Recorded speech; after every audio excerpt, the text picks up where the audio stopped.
متاع وقت اور کاروان علم،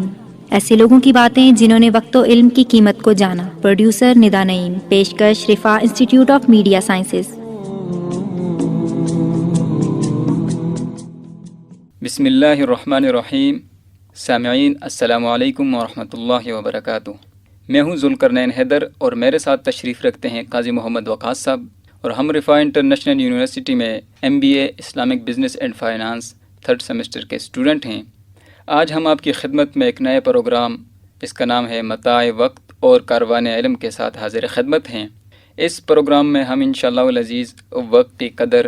زندگی کی اہمیت پر بات کریں گے، اور اس کے ساتھ ساتھ اہل علم کا ذوق مطالعہ اور ان کے ہاں وقت کی قدر و قیمت کے کچھ دلچسپ واقعات بھی آپ حضرات کی خدمت میں پیش کریں گے، جن کی سماعت سامعین کو علم کا شوق، تحصیل علم میں محنت کا ایک نیا عزم، وقت کی قدر و قیمت اور اس کی اہمیت کا احساس دلائے گی۔ اس پروگرام کا مقصد یہ ہے کہ ہمارے اندر وقت کی اہمیت پیدا ہو جائے اور ہم بمقصد وقت گزاریں، نہ کہ بے مقصد وقت گزار کر اپنی زندگی کے قیمتی لمحات کو ضائع کر دیں،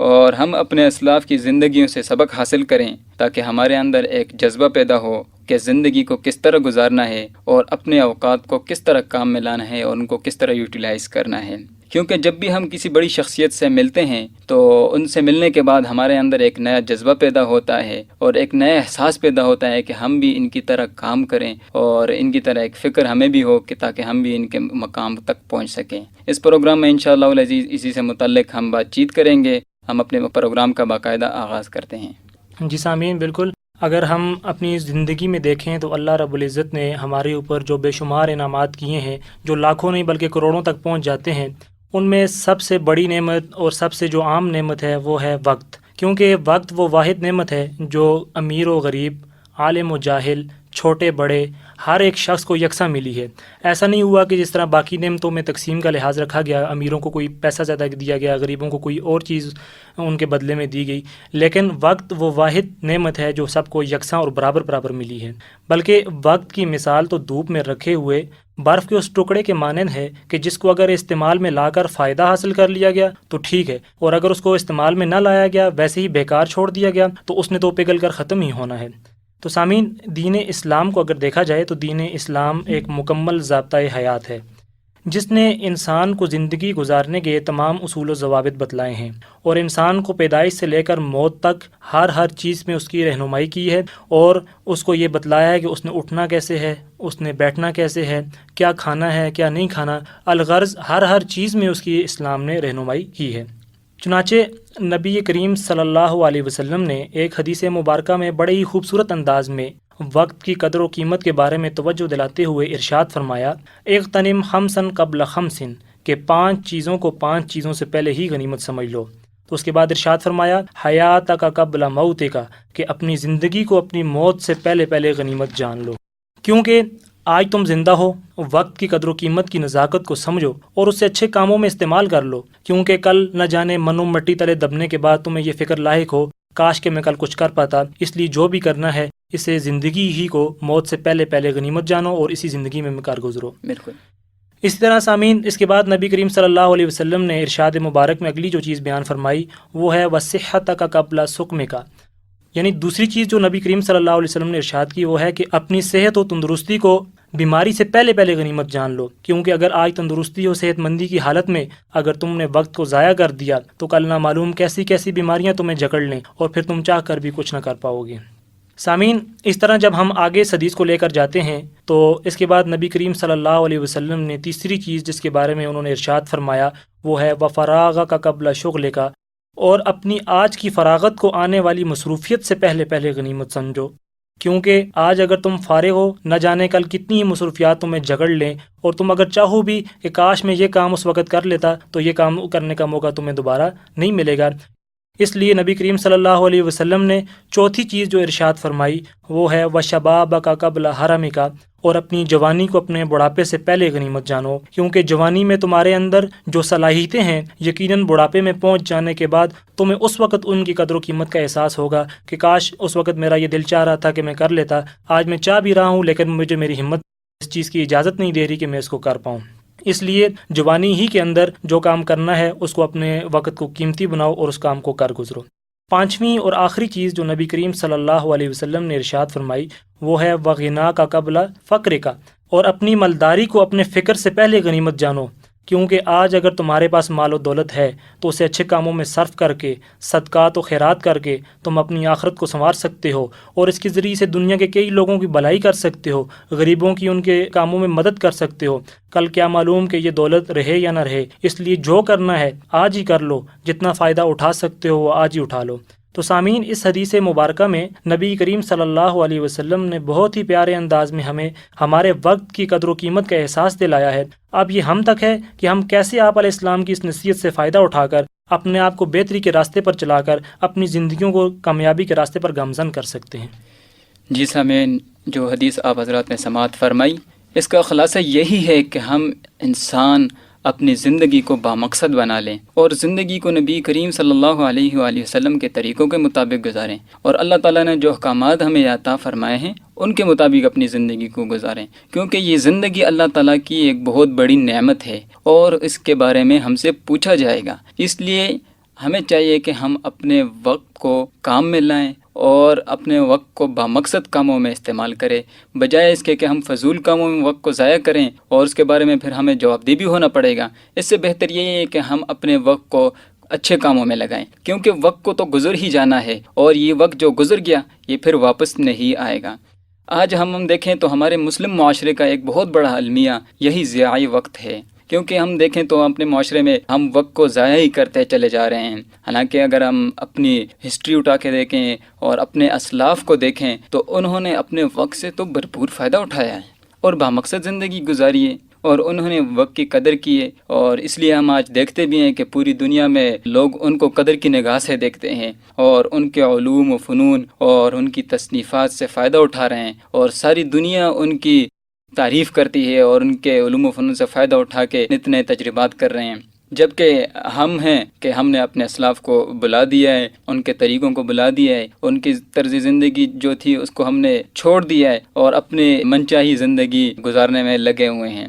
جس کا نتیجہ آج ہمارے سامنے موجود ہے کہ ہم مسلمان پوری دنیا میں پریشانی اور مصائب میں گرے ہوئے ہیں اور طرح طرح کے مشکلات ہمارے لیے کھڑے ہو رہے ہیں، جبکہ اس کے بنسبت ہم اگر یورپ اور غیر مسلم معاشرے کو دیکھیں تو وہ اپنی تمام تر خامیوں کے باوجود بھی وقت کا بہت بڑا قدردان ہے، اور اس حقیقت کا ہم اقرار کرتے بھی ہیں،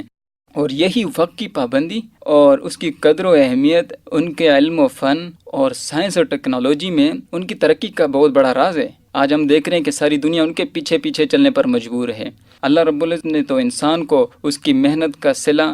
اور اس کا اجر تو دینا ہی ہے۔ جو انسان محنت کرے گا، جو انسان وقت کو بامقصد کاموں میں خرچ کرے گا، اللہ تعالیٰ اس کو اس کا صلہ دے گا، اور جو انسان وقت کو ضائع کر دے گا تو اللہ تعالیٰ اس کو جو ہے نا ضائع کر دیتے ہیں۔ سامعین، جو قومیں وقت کو ضائع کر دیتی ہیں تو ہم یہ دیکھتے ہیں کہ وقت انہیں ضائع کر دیتا ہے، اور کوئی انہیں نہیں پہچانتا اور نہ ہی کوئی ان کی کوئی تعریف کرتا ہے، نہ کوئی ان کو یاد رکھتا ہے۔ لیکن جو لوگ وقت کو بامقصد بنا لیتے ہیں تو ساری زندگی کے لیے اگرچہ وہ اس دنیا سے چلے جائیں لیکن بعد میں بھی ان لوگ ان کو یاد رکھتے ہیں، اور آج ہمارے سامنے ہمارے اسلاف کا ایک نمونہ ہمارے سامنے موجود ہے کہ ہم ان کو آج بھی یاد رکھتے ہیں، لیکن ہماری بدقسمتی ہے کہ ہم عملی طور پر ان کے نقش قدم پر نہیں چلتے اور ان کے بتائے ہوئے طریقوں پر اور ان کے طرز زندگی کو اپناتے نہیں ہیں۔ آج مسلمان غلامی کی زندگی گزارنے پر مجبور ہو رہا ہے۔ وجہ یہی ہے کہ ہم اپنے وقت کا صحیح استعمال نہیں کر رہے ہیں، اور اس وجہ سے جو لوگ وقت کا صحیح استعمال نہیں کرتے وہ دین اور دنیا دونوں اعتبار سے خسارے میں رہ جاتے ہیں۔ جی بالکل، بہت اچھی بات آپ نے کہی کہ آج ہمارے زوال کا ایک بہت بڑا عنصر یہ بھی ہے کہ ہم نے اپنے اسلاف کے طرز حیات کو بالکل پس پش ڈال دیا ہے۔ سامعین، اگر ہم نے وقت کی قدر و قیمت کو نہ جانا اور ایسے اوقات کو فضول کاموں میں ضائع کر دیا تو ہم امام شافعی کی ان دو باتوں کا مصداق بن جائیں گے جن کے بارے میں انہوں نے ارشاد فرماتے ہیں کہ میں ایک مدت تک صوفیاء کرام اور علماء کرام کی صحبت میں رہا اور ان سے مجھے بہت کچھ سیکھنے میں ملا، لیکن وہ اپنی باتوں کا نچوڑ یہ بتاتے ہیں کہ سب سے بنیادی جو دو باتیں میں نے ان سے سیکھیں وہ یہ تھیں۔ ان میں سے ایک بات کا تذکرہ کرتے ہوئے فرماتے ہیں الوقت سیف اقطعہ والا قطعک، کہ وقت وہ دو داری تلوار ہے، اگر تم نے اسے نہ کاٹا تو وہ تمہیں کاٹ ڈالے گی۔ اور وہ فرماتے ہیں کہ دوسری بات جو میں نے صوفیاء کرام اور علماء کرام کی مجلسوں سے سیکھی اور ان کی خدمت سے جو چیز میں نے سیکھی وہ یہ ہے کہ اپنے نفس کی حفاظت کرو، کیونکہ اگر تم نے اسے اچھے کاموں میں مشغول نہ رکھا تو وہ ضرور تمہیں کسی برے کام میں مشغول کر دے گا۔ لیکن سامعین، یہی بات نبی کریم صلی اللہ علیہ وسلم نے بھی، ہمارے دین اسلام نے بھی ہمیں آج سے 1400 سال پہلے امت مسلمہ کو تنبیہ کے لیے فرما دی تھی۔ فرمایا نعمتان مغبون فیہما کثیر من الناس الصحۃ والفراغ، کہ دو ایسی نعمتیں ہیں کہ جن کے بارے میں اکثر لوگ خسارے میں مبتلا رہتے ہیں، ایک صحت اور ایک فراغت۔ یعنی صحت و فراغت دو ایسی عظیم نعمتیں ہیں کہ جن کے سلسلے میں بے شمار لوگ خسارے میں رہتے ہیں۔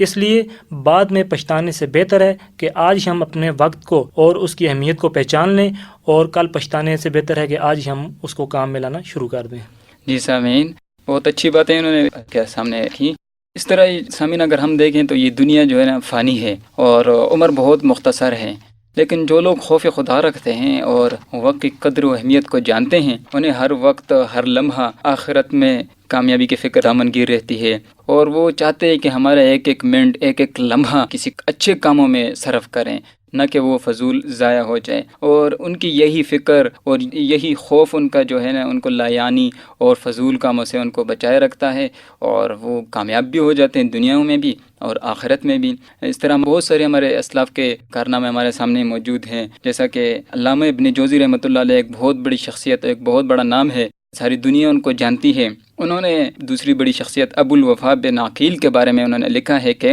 اللہ کے اس بندے نے تنہا 80 فنون پر کتابیں لکھی ہیں۔ اس سے آپ اندازہ لگا سکتے ہیں کہ ایک شخص 80 فنون پر کتابیں کس طرح لکھ سکتا ہے۔ کیا یہ کسی ایک شخص کی بس کی بات ہے؟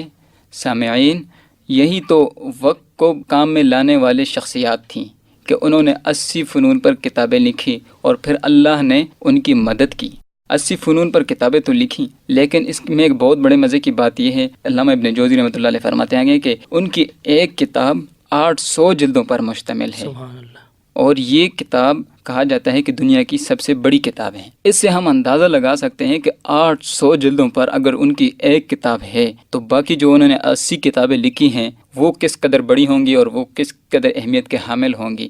آخر یہ کسی انسان نے ہی لکھی ہیں۔ وجہ یہ تھی کہ انہوں نے اپنے وقت کو، اپنے ایک منٹ کو کام میں لایا اور اس کو اچھے طریقے سے مینج کر کے اور اچھی طریقے سے یوٹیلائز کر کے خوف خدا رکھتے ہوئے اور زندگی کو اور وقت کو اللہ کی نعمت اور تحفہ سمجھتے ہوئے استعمال کیا، اور یہی وجہ ہے کہ آج ان کا نام ہمیشہ کے لیے زندہ ہے اور انشاءاللہ قیامت تک زندہ رہے گا۔ اسی طرح خود علامہ ابن جوزی رحمۃ اللہ علیہ نے تقریباً اسلامی علوم میں ہر فن پر کتاب لکھی ہے۔ یہ بات تو بڑی مشہور ہے کہ جب وہ دنیا سے رخصت ہو گئے تو ان کی میت کو غسل دینے کے لیے جو پانی گرم کیا گیا تو اس کے لیے جو برادہ استعمال کیا گیا وہ وہی برادہ تھا جو وہ احادیث لکھتے ہوئے قلم کو تراشتے تھے، اور اس سے جو برادہ بنتا تھا وہی برادہ ان کے میت کے لیے پانی گرم کرتے وقت استعمال کیا گیا۔ تو آپ اس سے اندازہ لگائیں کہ ان حضرات نے کس طرح اپنے وقت کو یوٹیلائز کیا اور وقت کو اپنے اچھے کاموں میں صرف کیا، اور یہی وجہ ہے کہ ہم آج پوری دنیا ان کی تعریف کرتی ہے اور ان کے جو کارنامے ہیں ان کو سراہتی ہے اور ان کے علوم و فنون سے فائدہ اٹھا رہی ہے۔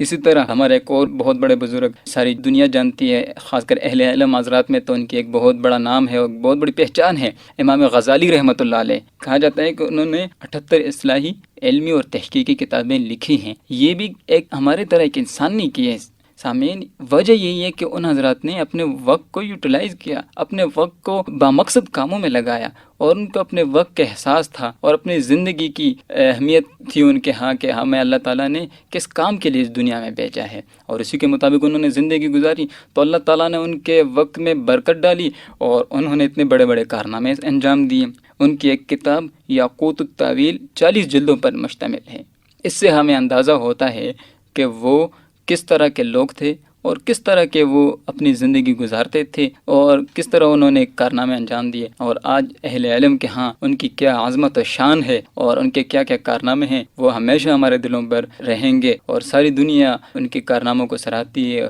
اور انشاءاللہ العزیز قیامت تک ان کے نام زندہ رہیں گے۔ اگرچہ وہ اس دنیا سے رخصت ہو چکے ہیں لیکن آج کئی سو صدیاں گزر چکی ہیں، آج بھی اسی طرح یاد رکھ رہے ہیں ان کی انہی تصنیفات اور تحقیقات کی وجہ سے۔ جی بالکل، بہت آپ نے ان شخصیات کا جو تذکرہ کیا بہت بڑی بڑی شخصیات تھیں، اور اس سے سننے کے بعد مجھے یہ اندازہ ہو رہا ہے کہ واقعی یہ لوگ تھے جنہوں نے اپنے اوقات کو صحیح معنوں میں استعمال کیا، جس کے فوائد آج تک ہم دیکھ رہے ہیں، اگرچہ وہ اس دنیا میں نہیں رہے لیکن ان کے نام اور ان کی یہ تصانیف ہمیشہ ہمیشہ کے لیے زندہ رہیں گی۔ میں بھی ایسی ہی ایک بات آپ کے سامنے ذکر کرنا چاہوں گا کہ مشہور فرانسیسی فلسفی ادیب، ان کا نام تھا وولٹائر، انہوں نے اپنی کتاب زیڈک میں ایک دلچسپ سوال و جواب ذکر کیا ہے۔ میں سمجھتا ہوں کہ اگر اس کو ذکر کر دیا جائے تو یہ بہت فائدہ مند ثابت ہو سکتا ہے۔ جی بالکل۔ میگی نے زیڈک سے یہ سوال کیا کہ دنیا کی وہ کون سی چیز ہے جو سب سے زیادہ طویل ہے مگر سب سے مختصر بھی، سب سے تیز رفتار بھی اور سست ترین بھی ہے، سب سے زیادہ تقسیم ہو جانے والی بھی ہے اور سب سے زیادہ کھنچ جانے والی بھی ہے، سب سے زیادہ نظر انداز بھی وہی کی جاتی ہے مگر اسی کا سب سے زیادہ افسوس بھی لوگوں کو ہوتا ہے، ایسی چیز جس کے بغیر کچھ بھی نہیں کیا جا سکتا، جو معمولی چیزوں کو ختم کر دیتی ہے مگر غیر معمولی چیزوں کو دوام بخش دیتی ہے، ایسی وہ کیا چیز ہے؟ تو زیڈک نے بلا تردد یہ جواب دیا، وقت، اور مزید کہا کہ وقت سے زیادہ طویل کوئی چیز نہیں، یہ ابدیت کا ایک پیمانہ ہے، اور پھر کہا کہ اس سے زیادہ مختصر بھی کوئی شے نہیں، کیونکہ یہ ہمارے منصوبوں اور آرزوؤں کی تکمیل کے لیے ہمیشہ ناکافی ثابت ہو جاتی ہے، کیونکہ جب بھی ہم کوئی منصوبہ بناتے ہیں یا کوئی بھی ہم امید کرتے ہیں یا کوئی ہماری آرزو ہوتی ہے، ہمیشہ ایسا ہی ہوتا ہے کہ ہم وقت کی کمی کے باعث ہمارا وہ منصوبہ درمیان میں رہ جاتا ہے یا ہماری وہ آرزو پوری نہیں ہو پاتی۔ اس کا سب سے بڑا پہلو یہی ہوتا ہے کہ ہمارے پاس وقت ناکافی ہوتا ہے۔ پھر اس نے یہ کہا کہ اس سے زیادہ سست رفتار بھی کوئی چیز نہیں اس کے لیے جو کسی امید و انتظار میں بیٹھا ہوا ہو۔ پھر اس سے زیادہ کہا کہ اس سے زیادہ تیز رفتار بھی کوئی شے نہیں اس شخص کے لیے جو کسی خوشی اور مسرت کے لمحات میں ہو، کیونکہ خوشی اور مسرت کے لمحات ایسے لمحات ہوتے ہیں کہ جس میں انسان یہ چاہتا ہے کہ کاش کہ یہ وقت اور بڑھ جائے اور میں ان کو مزید محسوس کر سکوں۔ اس طرح سامعین، وقت ایسی چیز ہے کہ جسے ہر شخص نظر انداز کرتا ہے اور سب ہی اس کے ضائع ہونے پر افسوس بھی کرتے ہیں، اور اس کے بعد کہا کہ وقت ہی وہ چیز ہے کہ جس کے بغیر کچھ بھی نہیں کیا جا سکتا، اور یہ وقت ایسی چیز ہے کہ معمولی نوعیت کے کوئی واقعات ہوں تو وہ آئندہ نسل میں منتقل ہونے سے پہلے ہی نسیان کے حوالے کر دیتا ہے، وہ بلا دیے جاتے ہیں۔ اور پھر کہا کہ وقت ہر ایسے عمل کو لفانی اور دوام بخشتا ہے جو واقعی عظیم ہوں۔ سامعین، وقت جو ماضی، حال اور مستقبل کا نام ہے اور ان مختلف خانوں میں تقسیم ہے، اس کی قدر و قیمت کا جاننا اور اس کو کام میں لا کر قیمتی بنانا، یہ انسان کا وہ بنیادی مسئلہ ہے کہ جس کا احساس اور اس کی اہمیت کا اندازہ تو ہم میں سے ہر ایک کو ہے، لیکن اس بیش بہا خزانے کو صحیح طور پر استعمال کر کے اپنے آپ کو قیمتی بنانے کے مسئلے میں ہم میں سے اکثر لوگ غفلت کا شکار ہیں۔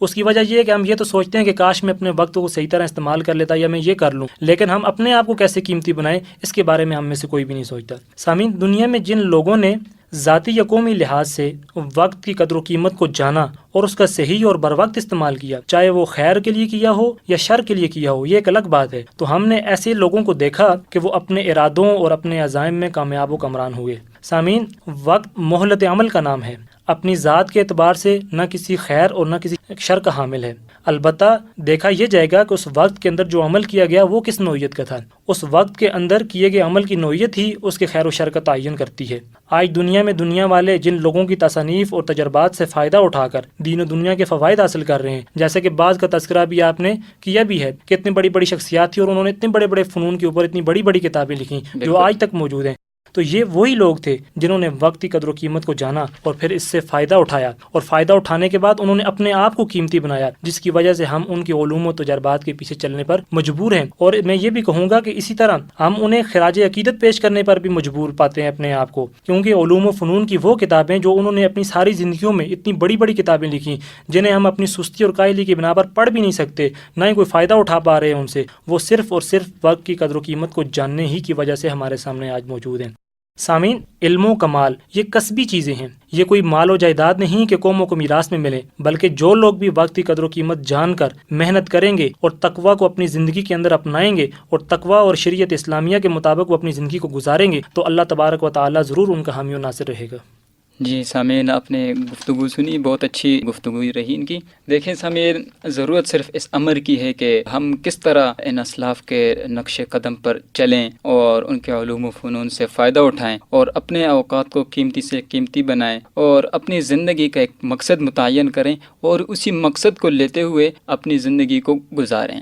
یہ نہیں ہونا چاہیے کہ آج یہ کام تو کل وہ کام، آج یہ تو کل وہ، بلکہ اپنی زندگی کا ایک مقصد متعین کر کے پھر اسی کے پیچھے چلیں اور اس کام کو تب چھوڑیں جب اس کو انتہا تک پہنچا دیں۔ لیکن آج ہمارے اندر یہی سب سے بڑی کمزوری ہے کہ ہم ایک چیز کو لے کے چلنا شروع کر دیتے ہیں اور درمیان میں تھوڑا سا تھک گئے یا سستی آ گئی تو اس کو چھوڑ دیا۔ نہیں، بلکہ ہمیں جو مقصد ہم شروع کریں، جو کام ہم شروع کریں، اس کو اس طرح مینج کریں کہ ہم اس کو اختتام تک پہنچا لیں اور اپنے اوقات کو مینج کریں۔ ہر کام کے لیے ہم اپنا ایک نظام الاوقات بنائیں اور اسی طرح ہم اپنی زندگی کو بامقصد بنا سکتے ہیں۔ سامعین، پروگرام میں وقت چونکہ بہت مختصر ہے، باتیں بہت زیادہ ہیں اور بھی ہیں، انشاءاللہ العزیز ہم آپ کے ساتھ یہ باتیں نیکسٹ پروگرام میں کرتے رہیں گے۔ ہمارے آج کے پروگرام کا وقت چونکہ ختم ہو جاتا ہے، انشاءاللہ العزیز نیکسٹ پروگرام میں پھر حاضر خدمت ہو کر متاع وقت اور کاروان علم پر مزید گفتگو کریں گے۔ تب تک کے لیے اجازت دیجیے، اللہ حافظ۔